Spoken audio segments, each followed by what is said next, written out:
കേരളമൊട്ടാകെ തന്നെ ഈ ഗവൺമെന്റ് നടപ്പിലാക്കിയ വികസന ക്ഷേമ പ്രവർത്തനങ്ങൾ സാധാരണ ജനങ്ങളിലേക്ക് എത്തിക്കുവാനുള്ള വലിയ ഉത്തരവാദിത്വത്തിലേക്കാണ് നമ്മുടെ കേരളത്തിലെ ഗവൺമെന്റ് ഇന്ന് മുന്നോട്ട് പോകുന്നത്. ഒരുപക്ഷെ കഴിഞ്ഞ 5 വർഷക്കാലത്തെ ഇടതുപക്ഷ ഗവൺമെന്റിന്റെ പ്രവർത്തനങ്ങളും തുടർന്ന് വന്ന രണ്ടാം ഗവൺമെന്റ് നടപ്പിലാക്കിയ വികസന ക്ഷേമ പ്രവർത്തനങ്ങളും അങ്ങനെ കഴിഞ്ഞ 9 വർഷക്കാലത്തെ വികസന ക്ഷേമ പ്രവർത്തനങ്ങൾ നമ്മുടെ സമൂഹത്തിന്റെ ഏറ്റവും അടിത്തട്ടിലുള്ള ജനവിഭാഗങ്ങളിൽ എത്തിക്കുവാനുള്ള ഉത്തരവാദിത്വം ഏറ്റെടുത്തുകൊണ്ടാണ് ഗവൺമെന്റ് ഇത്തരത്തിലുള്ള പദ്ധതികളും പരിപാടികളുമായിട്ട് മുന്നോട്ട് വരുന്നത്. ഒരുപക്ഷെ നാം നടപ്പിലാക്കിയ പദ്ധതികളും പ്രവർത്തനങ്ങളും ഇന്നും പല ജില്ലകളിലും അറിയാതെ പോകുന്ന ഒരവസ്ഥ ഉൾപ്പെടെ ഉണ്ട് എന്നുള്ളതാണ് യാഥാർത്ഥ്യം. അതൊക്കെ മാറ്റിയെടുക്കുക.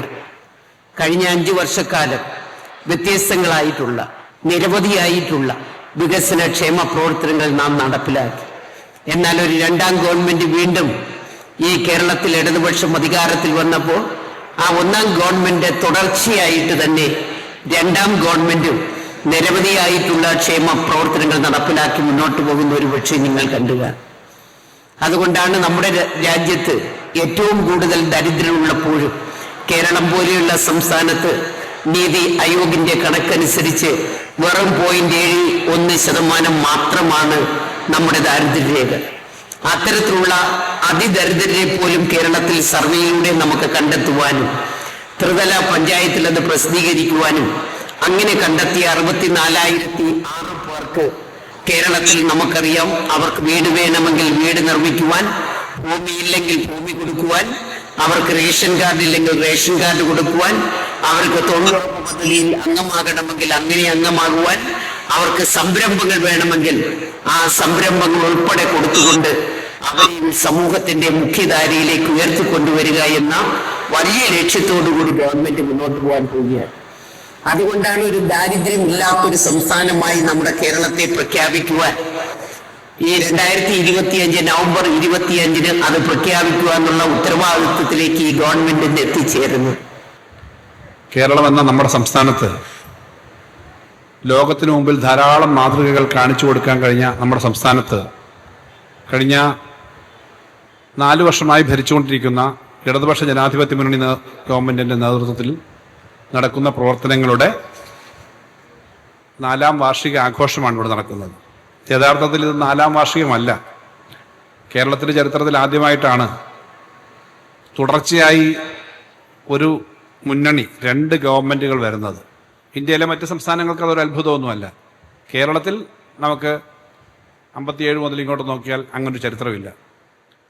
അങ്ങനെ ഒന്നാം പിണറായി സർക്കാർ 5 വർഷം പൂർത്തീകരിക്കുകയും ആ ഗവൺമെൻറ്റിൻ്റെ പ്രവർത്തനങ്ങൾ നല്ലതുപോലെ തുടരുന്നതിന് വേണ്ടി ജനങ്ങൾ ആ സർക്കാരിനെ കൂടുതൽ ഭൂരിപക്ഷത്തോടുകൂടി വിജയിപ്പിച്ചതിൻ്റെ ഭാഗമായി ഇപ്പോൾ 4 വർഷം പൂർത്തിയായി ചെയ്തു. അപ്പോൾ ഈ കാര്യങ്ങൾ ഈ 4, 5, 4, 9 വർഷമാണ് ടെക്നിക്കലി ഈ ഗവൺമെൻറ്റിൻ്റെ 4ാം വർഷമാണ്. 4ാം വാർഷിക ആഘോഷങ്ങൾ നടക്കുകയാണ് സംസ്ഥാനത്താകെ. 5ാം വാർഷികം ആഘോഷം ഇങ്ങനെ നടക്കാൻ പറ്റില്ല. കാരണം 5 വർഷം ആകുമ്പോഴേക്കും ഏത് ഗവൺമെൻറ്റിൻ്റെയും ഇന്ത്യൻ ഭരണഘടന അനുസരിച്ച് കാലാവധി കഴിയുകയാണ്. അടുത്ത തെരഞ്ഞെടുപ്പിലേക്ക് നമ്മൾ പോകും.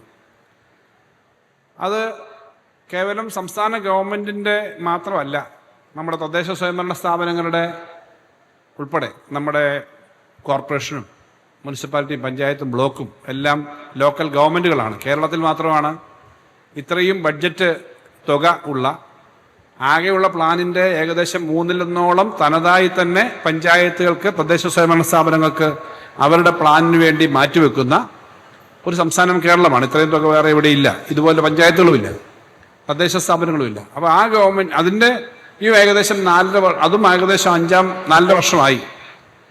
ഇതെല്ലാം ചേർന്ന് നമ്മുടെ ജനങ്ങളുടെ മുന്നിലേക്ക് നടന്ന കാര്യങ്ങൾ വിശദീകരിക്കാനും കൂടുതൽ കാര്യങ്ങൾ ചെയ്യുന്നതിനെപ്പറ്റി ആലോചിക്കാനുമാണ് ഇങ്ങനെയുള്ള യോഗങ്ങൾ ചേരുന്നത്.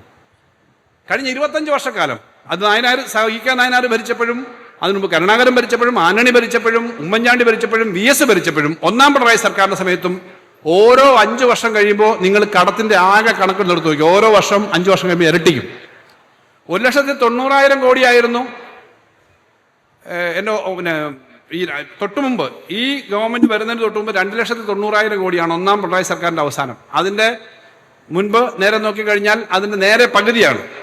ഇടതുപക്ഷത്തിന്റെ രാഷ്ട്രീയം ഈ നിലനിർത്തുക ഈ സർക്കാരിനെ എന്നുള്ളതാണ്. ഇത്രയും ശ്വാസം മുട്ടിക്കുന്ന അവസ്ഥ വന്നിട്ടും ഈ നാട്ടിലെ സാധാരണക്കാരുടെ ക്ഷേമ പെൻഷൻ മുതൽ നമ്മുടെ അടുത്ത തലമുറയ്ക്ക് ജോലി കിട്ടാനുള്ള വിഴിഞ്ഞം പോലെയുള്ള പദ്ധതികളും നാഷണൽ ഹൈവേയും റെയിൽവേയും എല്ലാം വികസിപ്പിക്കുന്നു എന്ന് പറയുന്നത് നമ്മുടെ ദീർഘദർശിത്വം കൊണ്ടാണ്. അതാണ് പിണറായി സർക്കാർ ചെയ്യുന്നത്. നമ്മുടെ നാട്ടിൽ എല്ലാവരും, ഇതൊന്നും ഗവൺമെന്റിലെ കുറച്ച് മന്ത്രിമാർ മാത്രം ചെയ്യുന്നതാണെന്നും അല്ല ഞാൻ പറയുന്നത്, എല്ലാവരും ചേർന്ന് ചെയ്യുന്നതാണ്. വരുമാനം വർദ്ധിക്കുന്നത്, ബിസിനസ് വർദ്ധിക്കുന്നത്, ജോലി വരുന്നത്. പക്ഷേ 4 ലക്ഷം സാധാരണഗതി 25-30 വർഷക്കാലത്തെ ഗവൺമെന്റ് എടുത്താൽ അവരെടുത്ത കണക്കനുസരിച്ച് 5,70,000 കിട്ടേണ്ട സ്ഥലത്ത് 4,70,000 താഴെ മാത്രം എടുത്തൊരു ഗവൺമെന്റിനെ, കടം കുറച്ച ഗവൺമെന്റിനെ കടക്കണിയിലാണ് എന്ന് പറയുന്ന ആളുകൾ രഹസ്യമായി ഫേസ്ബുക്കിലോ മറ്റൊന്നിലോ അവരവരുടെ ചാനലിലോ പറഞ്ഞാൽ അത് പച്ചക്കള്ളമാണ് എന്ന് തിരിച്ചറിയണമെന്നുള്ളതുകൊണ്ടാണ് ഞാൻ ഈ കണക്ക് പറയുന്നത്. അക്കൗണ്ടന്റ് ജനറൽ ഓഡിറ്റ് ചെയ്ത കണക്ക് വെച്ചിട്ടായി പറയുന്നത്. ഇത് കാരണം ഇത് പറഞ്ഞതിന്റെ അർത്ഥം എന്താ? കേരളം വെള്ളത്തിലൊന്നും പോകാൻ പോകുന്നില്ല. ലോകത്തെ ഏറ്റവും പ്രധാനപ്പെട്ട എംപ്ലോയ്മെന്റ് ഡെസ്റ്റിനേഷൻ, ആളുകൾക്ക് ഏറ്റവും മാന്യമായി ജീവിക്കാൻ പറ്റുന്ന സ്ഥലം, അത് കേരളമായിരിക്കും. മതനിരപേക്ഷത ഉയർത്തിപ്പിടിക്കുന്നതാണ് നമ്മുടെ രാജ്യം.